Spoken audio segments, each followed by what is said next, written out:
Very much. Thank you. Let's move on.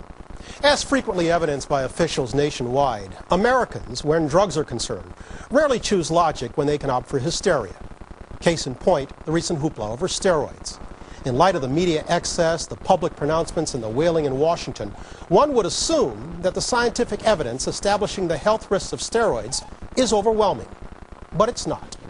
On the contrary, when it comes to steroid use among adult males, the evidence reveals virtually no fire despite all the smoke. As Armin Katayan reports, the science of steroids, or the absence of it, suggests some conclusions that few people want to hear.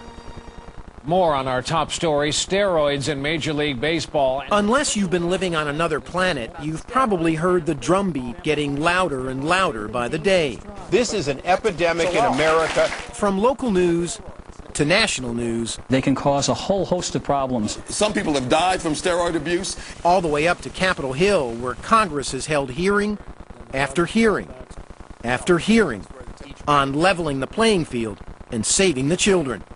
Even the president has spoken out. The use of performance-enhancing drugs like steroids in baseball, football, and other sports is dangerous, and it sends the wrong message. Anabolic steroids, it seems, have suddenly become public health enemy #1. It's enough to make you wonder, why? Before we really get started here, let's be clear on a couple of main issues. Yes, anabolic steroids can create an unlevel playing field. And yes, they are dangerous for kids. But what about healthy adult men? What are the long-term effects for them? Want to know how many scientific studies definitively link the use of anabolic steroids to death or even serious health risks? 1, 15, 20? Nope. Try 0. Where are the bodies? Where are the bodies? 44-year-old John Romano is on the other side of the steroid spectrum, the side you almost never hear. Romano is the senior editor of Muscular Development magazine and a longtime user of anabolic steroids, synthetic derivatives of the male hormone testosterone. How long have you been taking anabolic steroids? On and off since I was 22. So for more than 20 years? Almost 23 years, yeah. Any health problems? None. Heart problems? None. Liver problems? None. Romano, who lives in Fort Lauderdale, Florida, says he knows hundreds of guys just like him. Not necessarily pro or even competitive athletes, just people using anabolic steroids as part of a workout regimen designed to get bigger, look better, and recover quicker in the gym. We followed Romano to Guadalajara, Mexico, where anabolics are widely available without a prescription, and unlike the United States, openly used without fear of arrest or imprisonment. Romano says this is where he comes so he doesn't have to break the law back home. I'm going to use some fast-acting testosterone with some slower-acting testosterone. He says he cycles on and off the drugs to clean out his system and routinely gets his blood work checked to flag any potential problems. Again, let's be clear. As with any prescription drug, we're talking about use, not abuse. And we're talking about healthy adult men, not women or kids, who face dangerous long-term changes to their bodies. It's something you really need to know what you're doing. These are powerful hormones. And if you go about doing them without knowing how to do them, you can get yourself in trouble. Still, Romano says not one of his friends here or back home has had any of the kind of serious heart, liver, kidney, or infertility problems we keep hearing about. To just report on one side and to constantly say the same rhetoric over and over and over. Steroids are bad, steroids are dangerous, steroids will kill you, they'll rot your liver, kill your kidneys. It's wrong. To report it as if you're taking your life into your own hands when you take these things, it's exaggerated. Dr. Norm Faust is a bioethicist and a pediatrician at the University of Wisconsin. A graduate of Princeton University, he has a medical degree from Yale and a master's from Harvard. There are plenty of doctors I could find who would say point blank, they cause liver cancer, they cause heart problems, infertility. What's wrong with what these doctors are saying? What's wrong with Dick Cheney saying there are weapons of mass destruction? I mean, it's just wrong, that's all. You show me the beef. That is, we want to see some data or some evidence. There's no data, no evidence in your mind to support any of these health risks? There are some health risks for sure. I mean, they do cause acne, they do cause hair loss. They make the good cholesterol go down and the bad cholesterol go up. But the life-threatening health risks, there's very little evidence to support these claims that are made over and over again. In fact, if you look at some of the short-term studies which have been conducted, you'll see the one that gave the highest doses of testosterone to men, published in the New England Journal of Medicine, found just a few cases of acne and breast tenderness, but, quote, no other side effects were noted. And the National Institutes of Health, our own government, clearly states on its website, the incidence of life-threatening effects appears to be low. Are you the long-term study? I really believe I am. That's because Bob Clapp has been routinely using anabolic steroids for more than 40 years. He will be 70 years old in July. He also says he has no health problems, showing us his recent blood tests to prove it. Critics would point to you and Bob say, well, you're just one person. Other people could smoke for 50 years and not have emphysema or cancer. Of all the things they pick that can be wrong with you, it's virtually impossible that I wouldn't have had one of them. Clapp began using anabolic steroids to help him compete as a bodybuilder in the early 1960s and says he never looked back. This is Clapp in the Mr. Arizona competition at the age of 50. Yes, Bob Clapp is one of the true believers on this issue. So much so, he served 2 years in prison in the early 1990s for possession and distribution of anabolic steroids. He says the judge would have reduced his sentence had he showed any remorse for his crime. Clapp refused. These days, though, he doesn't need to break the law, because at his age he can come here, a local anti-aging clinic, one of hundreds that have recently sprung up across the country. Doctors prescribe testosterone to men with low levels of the hormone, which typically diminishes as they age. This is 200 milligrams of testosterone.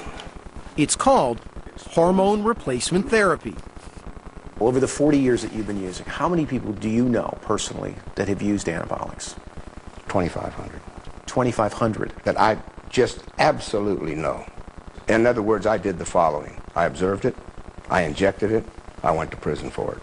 Of those 2,500, any of them have any heart, kidney, liver, health problems? And I was able to follow through their lifetimes or up to these points, or any point thereof, none. Look, some people will get away with it. And some people will rob a bank and never get caught. Dr. Gary Wadler is one of the most respected and outspoken critics of anabolic steroid use, repeatedly testifying before Congress on the issue. I'm looking for the bodies, looking for this health scourge that people talk about, and frankly, we can't find it. The trouble with steroid-related deaths, the trouble with steroid-related coronary events, there's no telltale marker that you do an autopsy and say, aha, there is the signature of steroid abuse. Would you give it to me that there aren't a lot of specific connections to these drugs and health risks? A lot of anecdotal information, a lot of supposition, but direct scientific evidence? Because of what we know it does do to clotting, to cholesterol, to heart muscle, to coronary arteries, I take the position that we have to be extra cautious. Wadler says between the impact on cholesterol, rise in blood pressure, and the mood swings, these are dangerous drugs. And Wadler points to an earlier pill version of the drug, no longer widely used. Turns out those were linked to potential liver problems. To him, it all spells trouble. I'm just trying to find the science. In my judgment, giving long-term steroids for a non-medical indication to see what might happen is a study that I don't think should be done. So if not one long-term study exists, how did we get to where we are today? From a one-time miracle drug used to combat anemia and wasting diseases in the 1940s and 50s to an illegal drug in 1990. Many people point to this moment at the 1988 Olympics, when the public perception began to shift. Unbelievable! When Canadian Ben Johnson beat America's golden boy Carl Lewis in the 100 meters, and then tested positive for steroids. In the wake of the cheating scandal, Congress took action. Steroid abuse is already a problem in America. They passed the Anabolic Steroids Control Act in 1990, classifying the drugs as Schedule III controlled substances, despite the fact that the American Medical Association, the Department of Health and Human Services, and the Drug Enforcement Agency all oppose the move. And within months, the crowning blow, the ravages of steroid abuse, finally had a face. One of pro football's true warriors, Lyle Alzado, suddenly appeared decimated and frail on NBC News, claiming steroid use had led to brain cancer. It got me where I wanted, but also got me very sick. Less than a year later, Alzado was dead. It's the death of Lyle Alzado. What impact did that have? Huge. I mean, I think he is the poster child for the evils of steroids and the wages of sin. It just turns out it's wrong. That's right. Ask any steroid expert and they'll tell you Alzado did not die from steroid use. Even Alzado's own doctor confirmed to Real Sports, quote, "There is no known association between Alzado's death and his use of steroids." Whatever the public hysteria at the time, privately guys like John Romano and Bob Clapp weren't buying into the dangers of these drugs. And they still don't. Let's just deal with the long-term health risks associated with anabolic steroids. In your mind, are there any? There's one side effect that is there for absolutely sure, is they work. They absolutely work. They work profoundly. And, you know, you look good, you feel good. I mean, the sense of well-being is unbelievable. I just don't think we play Russian roulette this way. I think it's absolutely a form of Russian roulette, which is unjustifiable Russian roulette. John, we talked back and forth about long-term health risks. How do we know there aren't any? Well, you know, that's true, except for the fact that there's an awful lot of guys that have been using steroids for 20 or 30 years that are perfectly healthy, vibrant examples of what responsible, intelligent use of these very powerful drugs can do.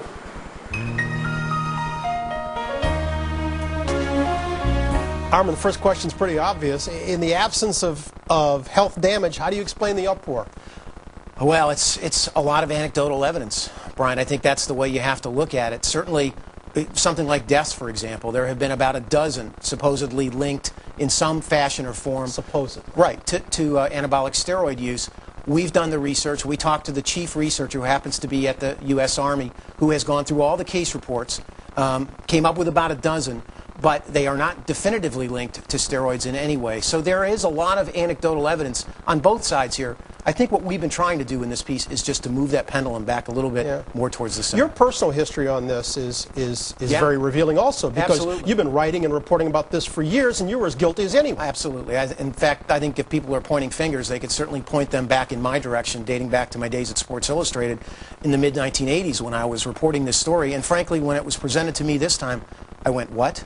There are no long-term studies on anabolic steroids. There are the DEA and the AMA were resistant to them becoming controlled substances. So, yes, the answer is I've learned a lot in this story as well. We should also note that we're talking here about healthy adult males. Yes. When we talk about young males and women, it changes considerably. Right. We were very careful in this piece to narrow it down to healthy adult men. When you talk about kids, you've got issues with growth plates, you've got serious emotional issues, and when you talk about women, you're talking about the male hormone, not estrogen, but testosterone, and some serious questions involving use of testosterone, certainly by females. Yeah, real eye-opener here. Me too, man. Armin, thanks very much.